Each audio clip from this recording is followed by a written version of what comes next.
does this look to you like the face of a girl who wants to make decisions right now?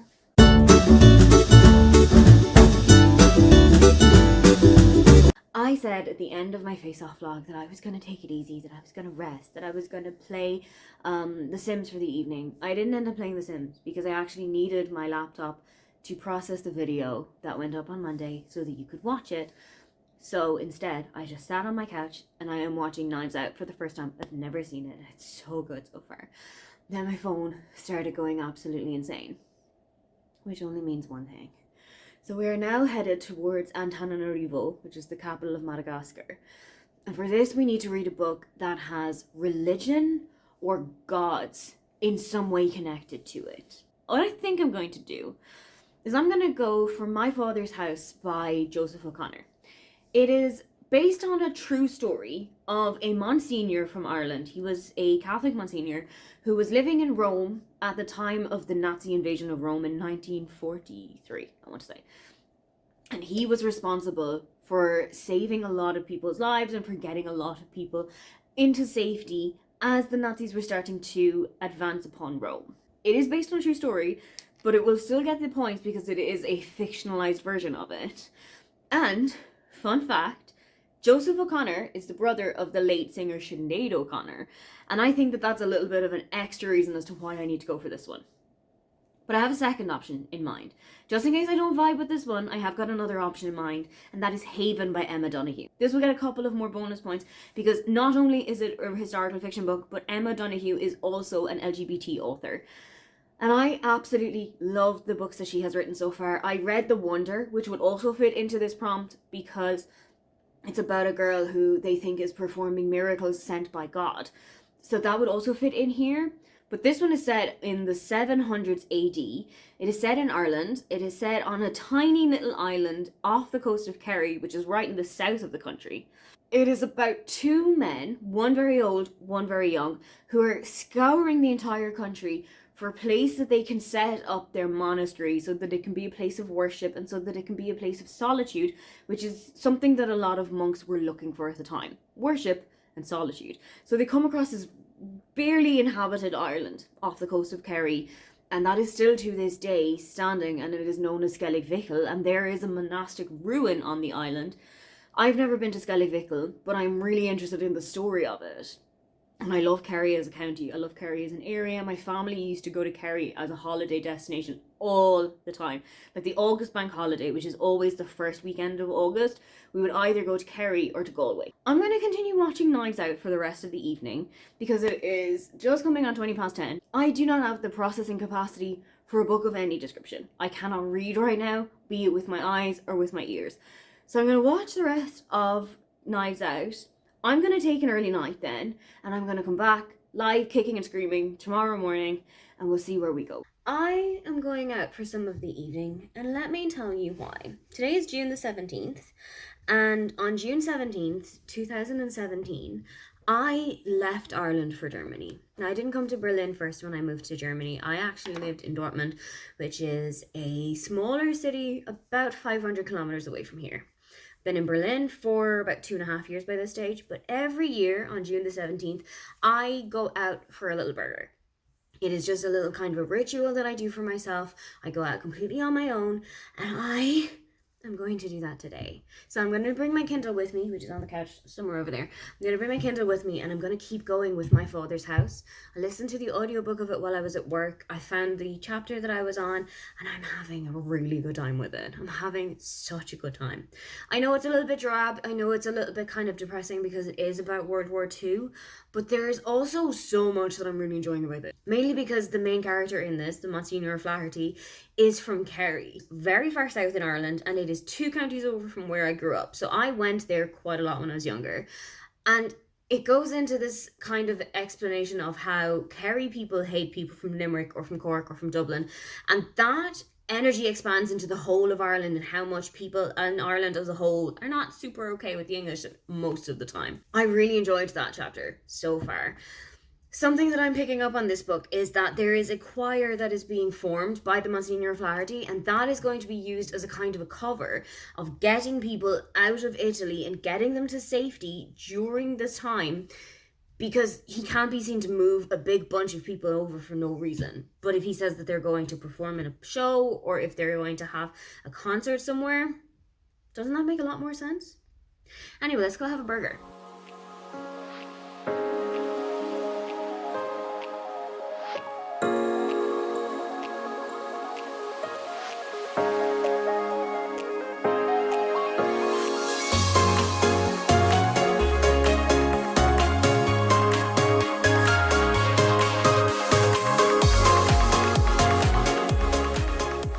Hi, hello, everyone. Fear not, I'm still alive. I just had nothing to update you with yesterday.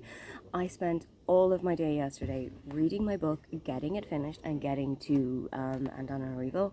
Did it. Had a really good time with this book. I think I was expecting it to be a little bit hard because it was a World War II book, because it was about the Nazis, because it was about persecution, and it was. But I still had a really good time with it. So now that I have moved on, now that I'm in Antananarivo, I have got 3 separate sightseeing books on the go. I don't know how much time I will have in which to get these done. I don't know how much time I'll have until we have to go to the new city, wherever that may be. But I am making my way through them as best as I can. Once again, I'm in the office. I have got my audiobooks with me. I have got an audiobook of You Deserve Good Gelato by Casey Rose, and I am so ready to read that. I feel like that's going to herald in summer. I feel like it's a really good experience of somebody else who has moved away from their home country, moved to a completely different location, to a completely different culture, to a completely different language. And I'm really interested to see how it's going to be from her side. I'm also speeding through quite a few of the Babysitter's Club books. At the moment, I am reading Claudia and the Elm Street Genius, or the Genius on Elm Street, which sounds a little bit like Nightmare on Elm Street, but is in no way like that. This genius is not a serial killer. I'm having a good time with it, but it's very babysitter-esque, as in you can skip half of the chapters because it's just explaining who the Babysitter's members are and what the Babysitter's Class does. But the rest of it, I'm actually having a good time. As for a book that I'm going to read physically with my eyes, I'm not entirely sure what to do. I think I'm going to pick up a copy of The Housekeeper and the Professor. Not only is it a good sightseeing book, it's quite short, but it also has a repeated word in the title, which is the buzzword for June for this year, and I haven't ticked that off yet at all. And it was between that and tomorrow, but I know I'm not going to get that done very quickly. Unless it drops as a prompt, I'm going to read it then. But I'm going to try and get The Housekeeper and the Professor done today. Also, today I just posted the detour that we got for Antananarivo, which was to discuss your favourite non-fiction book. And I've gone with my favourite non-fiction book of 2024 so far, which is A Heart That Works by Rob Delaney. He is a comedian, but his 2-year-old son passed away from cancer about 4 or 5 years ago by this stage, and it made me sob uncontrollably on a train. So if you are ready for your emotions to be completely battered, I definitely think you need to pick that one up. Hi, it's me. I have skin. I'm going to take care of it. I have just finished a book that is probably going to be my favourite of the year so far, mainly because of how much it related to me as a person. The book that I finished was You Deserve Good Gelato by Casey Rose. Casey Rose is a TikTok person. She started off doing these kind of like culture shocks that I had when I moved to Italy, and things that I never expected while I live in a different culture, learn a different language, is like get to know and assimilate to this new place. As somebody who has also done that. Now, I came from a slightly different background to Casey. We have got similarities in that we both grew up quite middle class, but the situations of me coming to Germany were slightly different in that I was an EU citizen, so I didn't have any of the situations with a visa that she would have had. I didn't come because I had met a partner. I just met a partner while I was in Germany. I didn't come with absolutely zero knowledge of the language. I had done German in secondary school. I had done really well in German in secondary school. So I did have a kind of a Grundbasis of the language, we would say in German. So I knew bits and pieces. But there are still so many things about this book that really resonated with me. Things that are so natural to you in your native language, the ones that you are most comfortable with, the one that you speak on a day in, day out basis. They become so much more complicated when you're doing them in your second language. For instance, going to the doctor. If I have to go to the doctor and order a repeat prescription, I almost have to bring a dictionary with me sometimes because there's so many medical terms, because they're going to ask me so many questions that I don't always understand. I do have a really good command of German, both listening and speaking and all of the other ways. But there are still going to be little things that will trip me up. And my friend and I, my friend has also moved away. She lives in Spain. And I was just voice noting her about this book and how much it had made an impact with me. And she said something that I don't remember if it was spoken about in this book, but it is something that both of us have noticed. In that your personality can change depending on what language you speak. And that's so true. The Aoife that you guys see, the Aoife that you guys have associated with the most is English speaking Aoife, is native language speaking Aoife, who's very comfortable with her native language and who knows what word order is, and what sentences are, and what cases, and we don't have cases in English, and what tenses I should use. I am quick, I am witty, I am funny. If there's a remark, I have something that can come back within 2 seconds. German speaking Aoife is almost like a different person. In German, I am much more reserved. I am much more held back. I am actually a lot quieter in German because it has to take a little bit longer. Because while I do have a really good command of the German language, I do still have to think about, oh, what goddamn case do I need to use? What tense is the sentence that I want to use? What gender is this bloody noun that I have to talk about? What case of that gender do I need to use in order to get the sentence right?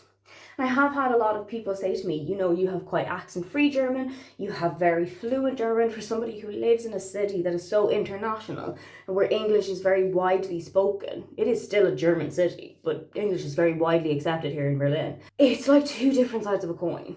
Actually, the coins are in different rooms. It's like 2 different, completely different entities. Me speaking English and me speaking German. All of this to say, I think I may have just found my favourite book of the entire year so far. And I got to use it for sightseeing, by the way. I got to use it as a sightseeing prompt. I kind of twisted the rules with it a little bit, and I have used it as a book talk recommendation in the way that the author is a book talker themselves. She's not necessarily on Book Talk, but she is on TikTok, so I kind of took that and stretched it really far. I'm really hoping that's going to be okay. We haven't had anything today. We've had no city prompts. We had the detour drop last night. It was around 2 a.m. or so my time, so I was asleep. But I did still put in my nonfiction book, which was A Heart That Works. I think something's going to happen while I'm asleep. I have this feeling that something's going to happen while I'm dead to the world.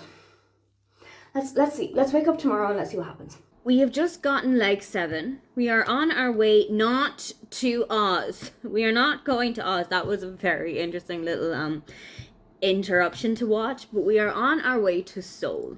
And we have to do a book that has a source of light on the cover. So the sun, the moon, stars, a light bulb, anything like that. And I am enlisting my very first, if somebody else used this, would you be mad, of the entire readathon, 20 days and 7 legs in.